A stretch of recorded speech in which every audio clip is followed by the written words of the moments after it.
Assalamualaikum warahmatullahi wabarakatuh. Salam bahagia selalu buat sahabat channel Pitutur dan Motivasi. Mari kita simak dan mulai ceritanya. Namanya Raka. Seorang pemuda biasa dari keluarga sederhana di pinggiran kota. Sejak kecil, ia terbiasa hidup pas-pasan, membantu orang tuanya berdagang kecil-kecilan di pasar tradisional. Ibunya menjual sayur, sedangkan ayahnya seorang tukang servis sepeda. Sejak kecil, Raka telah akrab dengan kerasnya kehidupan.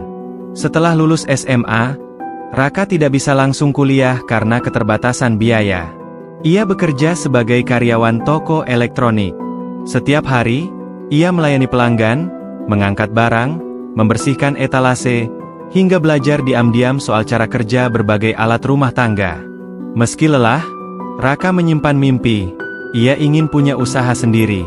Suatu malam, saat pulang kerja, Raka duduk termenung di teras rumah.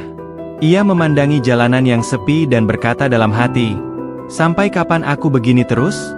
Apa aku akan seperti ini seumur hidupku?" Ia tahu bahwa hidupnya tak akan berubah jika ia hanya menunggu. Esok harinya, Raka meminjam motor temannya dan berkeliling kota. Ia memperhatikan banyak kios kecil yang menjual alat elektronik. Beberapa ramai, beberapa sepi.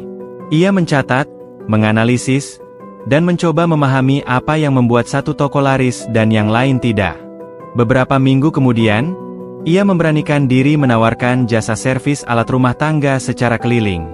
Ia membuat selebaran sendiri dari kertas HVS, menggambar dengan spidol, dan membagikannya dari rumah ke rumah. Awalnya, tidak ada yang menanggapi, tapi ia tidak menyerah. Satu hari, seorang ibu meneleponnya, meminta tolong memperbaiki kipas angin. Raka datang, menyapa sopan, dan bekerja dengan teliti. Ia bahkan membersihkan kipas itu hingga kinclong tanpa diminta. Ibu itu terkesan, lalu merekomendasikannya ke tetangga-tetangga lain. Dari satu pelanggan menjadi 2, lalu 3. Raka menyisihkan sedikit demi sedikit hasil servisnya. Ia tidak boros. Setiap malam ia mencatat pengeluaran, pemasukan, dan mencatat setiap perbaikan yang ia lakukan. Usaha kecilnya mulai tumbuh. Namun, ini baru awal. Tantangan yang lebih besar menantinya. Seiring waktu, nama Raka mulai dikenal di lingkungan tempat tinggalnya sebagai tukang servis elektronik yang jujur dan cekatan. Namun, seiring dengan meningkatnya permintaan, muncul pula tantangan baru. Beberapa alat yang rusak lebih rumit dari yang biasa ia tangani, seperti mesin cuci dan AC. Pernah suatu kali, Raka diminta memperbaiki kulkas rusak. Ia merasa yakin bisa, meski sebenarnya belum berpengalaman. Setelah mencoba beberapa jam, ia gagal, dan pemilik kulkas kecewa. Raka merasa bersalah. Ia pulang dengan langkah berat, duduk termenung di pojok kamarnya, hampir menyerah. Namun, ia teringat pesan ayahnya dulu, orang gagal bukan karena mereka jatuh, tapi karena mereka berhenti berdiri. Keesokan harinya, ia meminjam buku servis elektronik dari perpustakaan kota dan mulai belajar lebih serius. Ia juga menonton video tutorial di ponsel bututnya sambil mencatat hal-hal penting. Malam-malamnya dihabiskan bukan untuk tidur, tapi untuk belajar. Beberapa bulan kemudian, ia mulai berani menerima permintaan servis lebih kompleks. Kali ini, dengan persiapan matang, ia berhasil. Pelanggannya makin percaya. Salah satu pelanggan bahkan memintanya memperbaiki semua alat di kontrakan miliknya, dan membayar lebih dari harga biasa. Dengan pendapatan yang mulai stabil, Raka menyisihkan uang untuk membeli alat-alat servis baru, obeng listrik, multitester, dan kompresor kecil. Ia tak lagi membawa tas penuh alat seadanya, tapi kini lebih profesional. Ia juga membuat kartu nama sederhana dan mencetak stiker dengan logo, Raka Servis Cepat, Tepat, Amanah. Tapi ujian tak berhenti di situ. Suatu hari, motornya rusak parah. Padahal ia sangat bergantung padanya untuk bekerja. Tanpa motor, ia kehilangan kesempatan servis selama beberapa hari. Ia sempat frustasi. Tapi berkat tabungan darurat yang ia sisihkan tiap minggu, ia bisa memperbaiki motornya tanpa berutang. Dari situ ia belajar pentingnya manajemen keuangan, disiplin, dan sabar. Ia tahu jalan masih panjang. Namun, setiap tantangan ia hadapi dengan semangat baru. Setelah 2 tahun menjalani usaha servis keliling, Raka merasa waktunya telah tiba untuk naik ke tahap berikutnya. Ia ingin membuka tempat usaha tetap, sebuah bengkel kecil yang bisa dijadikan pusat servis sekaligus tempat belajar bagi anak-anak muda yang ingin mengikuti jejaknya. Dengan tabungan yang cukup dan bantuan kecil dari ibunya, ia menyewa sebuah kios mungil di pinggir jalan yang cukup ramai. Bangunannya tua, catnya mengelupas, dan plafonnya bocor. Tapi bagi Raka, itu adalah istana. Ia membersihkan sendiri tempat itu, mengecat ulang temboknya, dan menata alat-alatnya dengan rapi di dalam rak-rak yang ia buat dari kayu bekas. Ia memasang papan nama sederhana di depan kios bertuliskan, Raka Tech Service Elektronik Pelatihan. Ya, pelatihan. Ia ingin memberikan kesempatan bagi remaja putus sekolah untuk belajar keterampilan servis.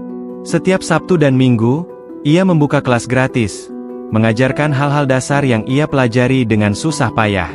Awalnya hanya 1-2 anak yang datang, tetapi kabar menyebar. Beberapa orang tua mulai menitipkan anak mereka untuk belajar. Raka mengajar dengan sabar, tak pelit ilmu.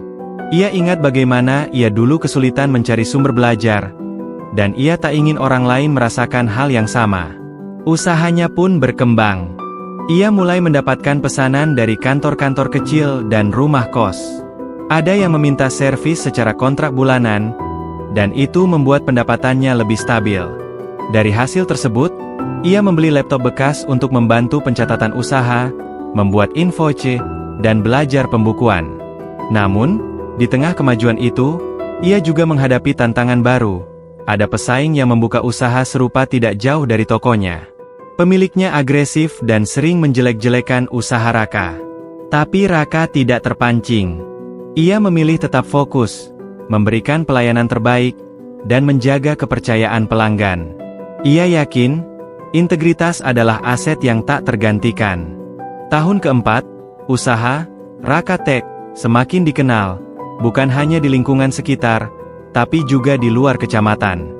Banyak pelanggan datang berdasarkan rekomendasi. Tidak sedikit pula yang mengetahui usaha Raka dari media sosial, karena salah satu muridnya secara sukarela mengelola akun Instagram dan TikTok usaha mereka. Raka kini sudah memiliki 3 pegawai tetap, 2 teknisi dan 1 asisten admin. Anak-anak yang dulu belajar servis di tempatnya, kini menjadi bagian dari tim. Raka tidak hanya memberi mereka pekerjaan, tapi juga arah hidup. Ia senang melihat mereka tumbuh menjadi pribadi yang mandiri. Suatu hari, Raka mendapat undangan untuk berbicara dalam acara kewirausahaan yang diadakan di SMK tempat ia dulu bercita-cita ingin masuk. Di depan puluhan siswa, ia menceritakan perjuangannya, dari mengantar kipas rusak, belajar dari ponsel usang, hingga membuka bengkel kecil. Ia tidak menyembunyikan kegagalan, justru menjadikannya pelajaran. Kalau kalian punya mimpi, katanya, jangan tunggu sempurna untuk memulai. Mulailah dari apa yang ada. Ilmu bisa dicari, modal bisa dikumpulkan, tapi semangat dan kejujuran harus kalian jaga sejak hari pertama. Kisah Raka menjadi inspirasi. Banyak siswa yang mulai terpacu untuk membangun usaha, atau setidaknya berani belajar hal baru. Bagi Raka, itu lebih dari cukup. Ia merasa suksesnya bukan semata dari uang atau pelanggan, tapi dari manfaat yang bisa ia berikan kepada orang lain. Kini, ia sedang membangun bengkel kedua, bekerja sama dengan koperasi desa. Ia juga sedang menyiapkan pelatihan daring agar siapapun, dari manapun, bisa belajar servis elektronik secara gratis. Raka menatap langit senja di depan tokonya. Dulu ia hanya bermimpi, sekarang ia berjalan di atas mimpinya. Bukan karena ia lebih hebat, tapi karena ia tidak berhenti saat gagal, dan tidak sombong saat berhasil. Ia tahu, perjuangan belum selesai. Tapi kini, ia tidak sendiri.